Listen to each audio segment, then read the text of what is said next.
Hello everyone, welcome to RK study info YouTube channel. I hope ಯಾರ್ಯಾರು assistant professor ಹುದ್ದೆಗಳ ಒಂದು ಹೊಸ ನೋಟಿಫಿಕೇಶನ್ಗೆ wait ಮಾಡ್ತಾ ಇದ್ದೀರಾ. ನೀವೆಲ್ಲ ಈ ಒಂದು ಆರ್ಟಿಕಲ್ ನ ಅಬ್ಸರ್ವ್ ಮಾಡಿರಬಹುದು.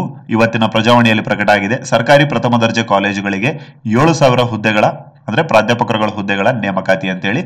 ಹಾಗೇನೆ ಆಸ್ಪಿರೆಂಟ್ಸ್, ಈ ಹಿಂದೆ ಏನು I think Kannada Prabha news paper ಅಲ್ಲಿ 7,500 ಸಹಾಯಕ ಪ್ರಾಧ್ಯಾಪಕರುಗಳ ಹುದ್ದೆಗೆ ಒಂದು ಪ್ರಪೋಸಲ್ ಹೋಗಿದೆ ಅಂತ ಹೇಳಿ ಆರ್ಟಿಕಲ್ ಸಹ ಪ್ರಕಟ ಆಗಿತ್ತು. ಆಕ್ಚುಲ್ ಆಗಿ ಎಲ್ಲ ಆರ್ಟಿಕಲ್ಗಳು ಯಾವಾಗ ಪ್ರಕಟ ಆಯಿತು, ಅನೇಕ ಆಸ್ಪಿರೆಂಟ್ಸ್ಗಳು ಕೇಳಿದ್ರು ದಟ್ ಇದ್ರ ಮೇಲೆ ಒಂದು ವಿಡಿಯೋ ಮಾಡಿ ಸರ್ ಅಂತೇಳಿ. ಖಂಡಿತವಾಗಿಯೂ ನೋಟಿಫಿಕೇಶನ್ ಏನಾದರೂ ಆಗೋದಾದ್ರೆ ಎಷ್ಟು ಪ್ರಮಾಣದಲ್ಲಿ ನೋಟಿಫಿಕೇಶನ್ ಆಗುತ್ತೆ, ಹಾಗೇನೆ ಯಾವಾಗ ನೋಟಿಫಿಕೇಶನ್ ಆಗುತ್ತೆ, ಹಾಗೇನೆ ಬಹಳ ಇಂಪಾರ್ಟೆಂಟ್ ಇದಕ್ಕೆ ಗ್ರೌಂಡ್ ಲೆವೆಲ್ ಅಲ್ಲಿ ಆಯ್ತಾ, ಗ್ರೌಂಡ್ ಲೆವೆಲ್ ಅಲ್ಲಿ ಏನೆಲ್ಲ ಕೆಲಸಗಳು ನಡೀತಾ ಇದೆ ಆಯ್ತಾ, ಈ ಒಂದು ನೋಟಿಫಿಕೇಶನ್ ಹೊರಡಿಸುವಂತಹ ಸಲುವಾಗಿ ಇವೆಲ್ಲದರ ಮಾಹಿತಿ ಬಹಳ ಸಂಕ್ಷಿಪ್ತವಾಗಿ ನಿಮಗೆ ನೀಡುವಂತಹ ಪ್ರಯತ್ನ ಈ ವಿಡಿಯೋದಲ್ಲಿ ಆಗುತ್ತೆ.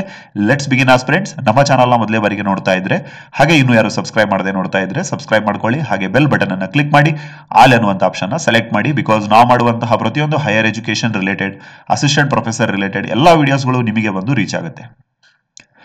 ಓಕೆ ಆಸ್ಪಿರೆಂಟ್ಸ್, ಏನು ಚಿಕ್ಕಬಳ್ಳಾಪುರದಲ್ಲಿ ಒಂದು ಕಾರ್ಯಕ್ರಮ ಇರುತ್ತೆ, ಅಲ್ಲಿ ಮಾತನಾಡ್ತಾ ಹೇಳ್ತಾರೆ ಸರಿನಾ, ಡಾಕ್ಟರ್ MC ಸುಧಾಕರ್ ಸರ್ ಅವರು, ನಮ್ಮ ರಾಜ್ಯಾದ್ಯಂತ ಫಸ್ಟ್ ಗ್ರೇಡ್ ಕಾಲೇಜುಗಳೇನಿದಾವೆ ಸೊ ಅಲ್ಲಿ ಸಹಾಯಕ ಪ್ರಾಧ್ಯಾಪಕರುಗಳ ಹುದ್ದೆಗಳು ಖಾಲಿ ಇದಾವೆ. ಸೊ ಹಾಗಾಗಿ 7,000 ಮಂದಿಯನ್ನ ನೇಮಕ ಮಾಡಿಕೊಳ್ಳಲು ಆರ್ಥಿಕ ಇಲಾಖೆಗೆ ಪ್ರಸ್ತಾವನೆಯನ್ನ, ಒಂದು ಪ್ರಪೋಸಲ್ ನ ಕಳಿಸಲಾಗಿದೆ ಎಂದು ಡಾಕ್ಟರ್ MC ಸುಧಾಕರ್ ಸರ್ ಅವರು ಹೇಳಿದ್ದಾರೆ. ಹಾಗೇನೆ ಇದಕ್ಕೆ ಬಹಳ ಇಂಪಾರ್ಟೆಂಟ್ ರೀಸನ್ ಅವರು ಕೊಡ್ತಾ ಇದ್ದಾರೆ. ಕಳೆದ 5 ವರ್ಷಗಳಲ್ಲಿ ಈ ವಿದ್ಯಾರ್ಥಿಗಳ ಸಂಖ್ಯೆನೂ ಹೆಚ್ಚಾಗಿದೆ, ಹಾಗೇನೆ ಹೊಸ ಹೊಸ ಕೋರ್ಸ್ಗಳು ಆರಂಭ ಆಗಿದೆ, ಹಾಗೇನೆ ಆಸ್ಪಿರೆಂಟ್ಸ್ ಕಾಲೇಜುಗಳ ಸಂಖ್ಯೆನೂ ಸಹ ಜಾಸ್ತಿ ಆಗಿದೆ. ಬಟ್ ಈ ಒಂದು when it comes to the teaching ವೇಕೆನ್ಸೀಸ್ಗೆ ಬರೋದಾದ್ರೆ, ಟೀಚಿಂಗ್ ಅಥವಾ ಬೋಧಕ ವರ್ಗ ಅಥವಾ ಸಿಬ್ಬಂದಿಯ ಒಂದು ನೇಮಕಾತಿ ಮಾತ್ರ ಮಾಡ್ತಾ ಇಲ್ಲ. ಹಾಗಾಗಿ ಎಲ್ಲೋ ಒಂದ್ ಕಡೆ ಈಗ ಇರುವಂತಹ ಎಕ್ಸಿಸ್ಟಿಂಗ್ ಸ್ಟಾಫ್ ಮೇಲೆ ಪ್ರೆಷರ್ ಬೀಳೋದ್ರ ಜೊತೆಗೇನೆ ಏನು ಅತಿಥಿ ಉಪನ್ಯಾಸಕರನ್ನ ನೇಮಕಾತಿ ಮಾಡಿಕೊಂಡು ಅವರಿಂದ ಕೆಲಸ ಪಡೆಯುವಂತಹ ಕೆಲಸಗಳೆಲ್ಲ ಆಗ್ತಾ ಇದಾವೆ. ಸೊ ಈ ಎಲ್ಲ ಒಂದು ಇಶ್ಯೂಸ್ಗಳೇನಿದಾವೆ ಅದನ್ನ ನೀವಿಲ್ಲಿ ನೋಡ್ತಾ ಇರ್ಬೋದು. ಈ ಹಿಂದೆ ಪ್ರಕಟ ಆಗಿರುವಂತಹ ನ್ಯೂಸ್ ಪೇಪರ್ ಅಲ್ಲಿನೂ ಸಹ ಏನು ಉನ್ನತ ಶಿಕ್ಷಣ ಸಚಿವರು ಆಗಿರುವಂತಹ ಡಾಕ್ಟರ್ MC ಸುಧಾಕರ್ ಸರ್ ಅವರು ಮುಖ್ಯಮಂತ್ರಿಯವರಿಗೆ ಇದನ್ನೆಲ್ಲ ಮನವರಿಕೆ ಮಾಡಿದ್ದಾರೆ. ನೋಡಿ, ಆಗುತ್ತಿರುವಂತಹ ಸಮಸ್ಯೆಗಳ ಬಗ್ಗೆ ಮುಖ್ಯಮಂತ್ರಿಯವರಿಗೆ ವಸ್ತುಸ್ಥಿತಿ ಮನವರಿಕೆಯನ್ನ ಮಾಡಿ ಅನುಮತಿಯನ್ನ ಪಡೆಯುವಂತಹ ಪ್ರಯತ್ನ ನಡೆಸುತ್ತಿದ್ದಾರೆ ಎನ್ನುವಂತಹ ಒಂದು ಮಾತು ಕೇಳಲ್ಪಟ್ಟಿತ್ತು ಯಾವಾಗ, ಒಂದು ವಾರದ ಕೆಳಗಡೆನ ಒಂದು ನ್ಯೂಸ್ ನ ನೋಡೋದಾದ್ರೆ. ಸೊ ಹಾಗಾಗಿ ನಾವು ಮಿನಿಸ್ಟರ್ ಈಸ್ ಕಾನ್ಫಿಡೆಂಟ್ ದಟ್ ಈ ಒಂದು ಲಾಸ್ಟ್ ಪ್ಯಾರಾವನ್ನು ಅಬ್ಸರ್ವ್ ಮಾಡೋದಾದ್ರೆ ನೋಡಿ, ರಾಜ್ಯದ ಸರ್ಕಾರಿ ಕಾಲೇಜುಗಳಲ್ಲಿ ಖಾಲಿ ಇರುವ ಬೋಧಕ ಹುದ್ದೆಗಳ ನೇಮಕಾತಿಗೆ ಪ್ರಕ್ರಿಯೆಗೆ ಶೀಘ್ರ ಚಾಲನೆ ದೊರೆಯಲಿದೆ. ಇದು ಲೇಟೆಸ್ಟ್ ಇನ್ಫಾರ್ಮೇಶನ್ ಆಗಿದೆ ಆಸ್ಪಿರೆಂಟ್ಸ್. ಕಳೆದ ಒಂದು ನ್ಯೂಸ್ ಆರ್ಟಿಕಲ್ ನ ನೋಡೋದಾದ್ರೆ ಅಲ್ಲಿ ಇನ್ನೂ ಒಂದು ರಿಕ್ವೆಸ್ಟ್ ಗಳ ಬಗ್ಗೆ ಮಾತನಾಡ್ತಾ ಇದ್ರು. ನಾವು he is a confident that ಈ ಒಂದು ನೇಮಕಾತಿ ಪ್ರಕ್ರಿಯೆಗೆ ಶೀಘ್ರ ಚಾಲನೆ ಅಂತ ಹೇಳಿ ಅವರು ಬಹಳ ಆಫಿಷಿಯಲ್ ಆಗಿ ಸರ್ಕಾರದ ಕಡೆಯಿಂದನೇ ಸರಿನಾ ಒಂದು ಇನ್ಫಾರ್ಮೇಶನ್ ನ ಪಾಸ್ ಮಾಡಿದ್ದಾರೆ. ಸೊ ಹಾಗಾಗಿ ಸರಿನಾ, ಈ ಏನು ನಮ್ಮ ಕರ್ನಾಟಕ ಸರ್ಕಾರದ ಬಜೆಟ್ ಅಧಿವೇಶನ ಇದೆ, ಐ ಥಿಂಕ್ ಫೆಬ್ರವರಿ 12ನೇ ತಾರೀಕು ಮೇಲ್ಪಟ್ಟು. ಸೊ ಅಲ್ಲಿ ನಿಮಗೆ ಆಯ್ತಾ, ಯಾರ್ಯಾರು ಈ ಹುದ್ದೆಗಳಿಗೆ ವೇಟ್ ಮಾಡ್ತಾ ಇದ್ದೀರಾ ಸಹಾಯಕ ಪ್ರಾಧ್ಯಾಪಕರ ಹೊಸ ನೇಮಕಾತಿಗೋಸ್ಕರ, ಖಂಡಿತವಾಗಿಯೂ ನಿಮಗೆ ಒಂದು ಪಾಸಿಟಿವ್ ನ್ಯೂಸ್ ಅಥವಾ ಒಂದು ಹೊಸ ಅಧಿಸೂಚನೆ ಆಗುವಂತಹ ಘೋಷಣೆ ಅಲ್ಲಿ ನೋಡಕ್ಕೆ ಸಿಗುತ್ತೆ ಆಸ್ಪಿರೆಂಟ್ಸ್ ಸರಿನಾ. ಅಂಡ್ ಎಲ್ಲವನ್ನ ಅವರು ಕನ್ವೆ ಮಾಡಿದ್ದಾರೆ ಮಾನ್ಯ ಮುಖ್ಯಮಂತ್ರಿಗಳಿಗೆ. ಹಾಗೇನೆ ತುಂಬಾ ಜನ ಆಸ್ಪಿರೆಂಟ್ಸ್ ಗಳಿಗೆ ಕನ್ಫ್ಯೂಷನ್ ಇದೆ, 7,500 ಹುದ್ದೆಗಳು ಖಂಡಿತ ನೋಟಿಫಿಕೇಶನ್ ಆಗುತ್ತಾ ಅಂತ ಹೇಳಿ. ಹೌದು ಆಸ್ಪಿರೆಂಟ್ಸ್, 7,000 ಹುದ್ದೆಗಳಲ್ಲಿ ಆಲ್ಮೋಸ್ಟ್ ಒಂದು ಆಯ್ತಾ ಇಷ್ಟು ಅಂತ ಹೇಳೋಕ್ಕಾಗಲ್ಲ, ಬಟ್ ಇದರಲ್ಲಿ ಯಾವ್ಯಾವ ಒಳಗೊಂಡಿರ್ತವೆ ಅಂತ ಅನಲೈಸಿಸ್ ಮಾಡೋದಾದ್ರೆ, ಈ ಒಂದು ಪದವಿ ಅಂದ್ರೆ ಗವರ್ನಮೆಂಟ್ ಫಸ್ಟ್ ಗ್ರೇಡ್ ಕಾಲೇಜ್ ಜೊತೆಗೇನೆ ಇಂಜಿನಿಯರಿಂಗ್ ಜೊತೆಗೆ ಪಾಲಿಟೆಕ್ನಿಕಲ್ ಕಾಲೇಜುಗಳಿಗೂ ಸಹ ಏನು ಅಲ್ಲಿ ಪ್ರೊಫೆಸರ್ಸ್ ಗಳ ಹುದ್ದೆಗಳು ಖಾಲಿ ಇದಾವೆ. ಸೊ ಅಲ್ಲಿನೂ ನೇಮಕಾತಿಗಳು ಆಗುವಂತಹ ಎಲ್ಲಾ ಸಾಧ್ಯತೆಗಳು ಇದಾವೆ ಸರಿನಾ. ಸೊ ಹಾಗಾಗಿ not only GFGC government assistant professors, ಈ ಪಾಲಿಟೆಕ್ನಿಕಲ್ ಆಗಿರ್ಬೋದು, ಡಿಪ್ಲೊಮಾ ಕಾಲೇಜಸ್ ಗಳಾಗಿರ್ಬೋದು, ಅಲ್ಲಿನೂ ಸಹ ನೋಟಿಫಿಕೇಶನ್ ಅಂದ್ರೆ ಈ ಬೋಧಕ ವರ್ಗ ಟೀಚಿಂಗ್ ವೇಕೆನ್ಸೀಸ್ ಗಳನ್ನ ತುಂಬಿಕೊಳ್ಳುವಂತಹ ಅದರ ಅನೌನ್ಸ್ಮೆಂಟ್, ಅದರ ಅಫಿಷಿಯಲ್ ಅನೌನ್ಸ್ಮೆಂಟ್ ಆಗುವಂತಹ ಸಾಧ್ಯತೆ ಇದೆ ಇದರಲ್ಲಿ ನಮ್ಮ ರಾಜ್ಯದ ಬಜೆಟ್ ಅಲ್ಲಿ.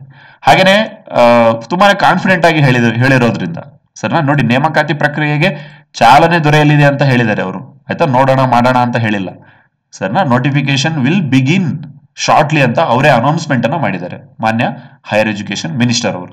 ಸೊ ಹಾಗಾಗಿ ಆಸ್ಪಿರೆಂಟ್ಸ್ ತುಂಬಾ ದಿನಗಳಿಂದ ಏನು ಈ ಒಂದು ಹೊಸ ನೋಟಿಫಿಕೇಶನ್ಗೋಸ್ಕರ ವೇಟ್ ಮಾಡ್ತಾ ಇದ್ರಿ, ಇದೆಲ್ಲ ನಿಮಗೆ ಆಯ್ತಾ, ಇದು ಒಂದು ಪಾಸಿಟಿವ್ ನ್ಯೂಸ್ ಅಂತಾನೆ ಹೇಳ್ಬೋದು. ಹಾಗೇನೆ ಇತ್ತೀಚೆಗೆ ಕರ್ನಾಟಕ ಸೆಟ್ ಎಕ್ಸಾಮ್ ನ ಯಾರು ಬರ್ದಿದ್ರಲ್ವಾ, ಸರಿನಾ, ಒಂದ್ ವೇಳೆ ರಿಸಲ್ಟ್ ಅಲ್ಲಿ ನಿಮ್ದು ಪಾಸ್ ಆಯ್ತು ಅಂತಂದ್ರೆ ಖಂಡಿತವಾಗಿಯೂ ನೋಟಿಫಿಕೇಶನ್ ಆದಾಗ ನೀವೆಲ್ಲರೂ ಏನ್ ಮಾಡ್ಬೋದು, ಈ ಹುದ್ದೆಗಳಿಗೆ, ಸಹಾಯಕ ಪ್ರಾಧ್ಯಾಪಕರ ಹುದ್ದೆಗಳಿಗೆ ಅರ್ಜಿಯನ್ನ ಹಾಕಬಹುದು. ಹಾಗೆ ನೀವು ಸಹ ನೇಮಕಾತಿಯನ್ನ ಹೊಂದಬಹುದು ಆಸ್ಪಿರೆಂಟ್ಸ್. ಹಾಗಾಗಿ ಈ ಒಂದು ಫಿನಾನ್ಷಿಯಲ್ ಡಿಪಾರ್ಟ್ಮೆಂಟ್ ನ ಆಯ್ತಾ ಅಪ್ರೂವ್ ಸಿಕ್ಕ ತಕ್ಷಣನೇ ಐ ಥಿಂಕ್ ಇದ್ರ ಬಗ್ಗೆ ಆಲ್ರೆಡಿ ಕೆಲಸಗಳು ನಡೀತಾ ಇದಾವೆ. ಬಜೆಟ್ ಅಧಿವೇಶನ ಎಲ್ಲ ಇರೋದ್ರಿಂದ ಅಂಡ್ ಬಜೆಟ್ ಅಲ್ಲಿ ಘೋಷಣೆ ಆಗುತ್ತೆ ಅಫಿಷಿಯಲ್ ಆಗಿ.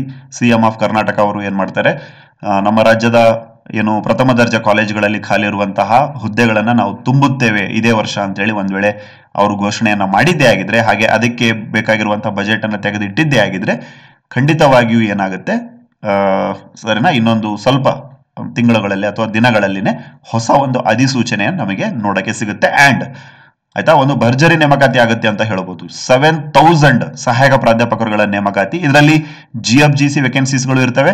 ಹಾಗೇನೆ ಈ ಒಂದು ನೋಡ್ತಾ ಇರ್ಬೋದು ಇಂಜಿನಿಯರಿಂಗ್ ಮತ್ತು ಪಾಲಿಟೆಕ್ನಿಕಲ್ ಕಾಲೇಜುಗಳಿಗೂ ಸಹ ನೇಮಕಾತಿ, ಅಂದ್ರೆ ಅಲ್ಲಿ ಟೀಚರ್ಸ್ ಅಂದ್ರೆ ಪ್ರೊಫೆಸರ್ಸ್ ಇರ್ಬೋದು, ಹಾಗೆ ಈ ಒಂದು ಸಪೋರ್ಟಿಂಗ್ ಸ್ಟಾಫ್ಗಳು ಇರ್ಬೋದು, ಸರಿನಾ, ಲೈಬ್ರರಿಯನ್ ಆಗಿರ್ಬೋದು, ಲ್ಯಾಬ್ ಅಸಿಸ್ಟೆಂಟ್, ಆ ಎಲ್ಲ ಹುದ್ದೆಗಳನ್ನ ತುಂಬಿಕೊಳ್ಳುವಂತಹ 100% ಚಾನ್ಸಸ್ಗಳು ಇದಾವೆ ಆಸ್ಪಿರೆಂಟ್ಸ್.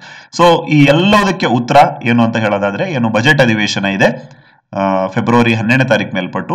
ಸೊ ಅಲ್ಲಿ ಎಲ್ಲರಿಗೂ ಒಂದು ಕ್ಲಾರಿಟಿ ಸಿಗುತ್ತೆ ಅಂತ ಹೇಳ್ತಾ, ಅದ್ರ ಬಗ್ಗೆನೂ ಆಯ್ತಾ ಏನೇ ಒಂದು ಮಾಹಿತಿ ಸಿಕ್ಕರೆ ಖಂಡಿತವಾಗಿಯೂ ನಿಮಗೆ ನಮ್ಮ ಚಾನಲ್ ಕಡೆಯಿಂದ ಅಪ್ಡೇಟ್ ಅನ್ನ ನೀಡ್ತೇವೆ. ಹಾಗೆ ಈ ಎಲ್ಲ ಪೇಪರ್ ಕಟಿಂಗ್ಸ್ ಗಳೇನಿದಾವೆ ನಮ್ಮ ಟೆಲಿಗ್ರಾಮ್ ಅಲ್ಲಿನೂ ನಾವು ಪೋಸ್ಟ್ ಮಾಡಿರ್ತೇವೆ. ಟೆಲಿಗ್ರಾಮ್ಗೆ ಜಾಯ್ನ್ ಆಗಿ ಇನ್ನೂ ಯಾರ್ಯಾರು ಜಾಯ್ನ್ ಆಗಿಲ್ಲ ಅಂತಹ ಎಲ್ಲ ಅಭ್ಯರ್ಥಿಗಳು, ಎಲ್ಲ ಲಿಂಕ್ಸ್ಗಳು ಇದೇ ವಿಡಿಯೋದ ಕಮೆಂಟ್ ಸೆಕ್ಷನ್ ಅಲ್ಲಿ ಹಾಗೆ ಡಿಸ್ಕ್ರಿಪ್ಷನ್ಸ್ ಗಳಲ್ಲಿ ಹಾಕಿರ್ತೇವೆ. ಕ್ಲಿಕ್ ಮಾಡ್ಕೊಂಡು ಜಾಯ್ನ್ ಆಗಿ and stay updated. Thank you for listening. ಹಾಗೇನೆ ಯಾರ್ಯಾರ್ದು ಆಯ್ತಾ ತುಂಬಾ ಜನ ಆಸ್ಪಿರೆಂಟ್ಸ್ ಗಳು ಕೇಳ್ತಾ ಇರ್ತಾರೆ, ಸರ್ ಇದಕ್ಕೆ PhD ಏನಾದ್ರು ಬೇಕಾ ಅಂತೇಳಿ.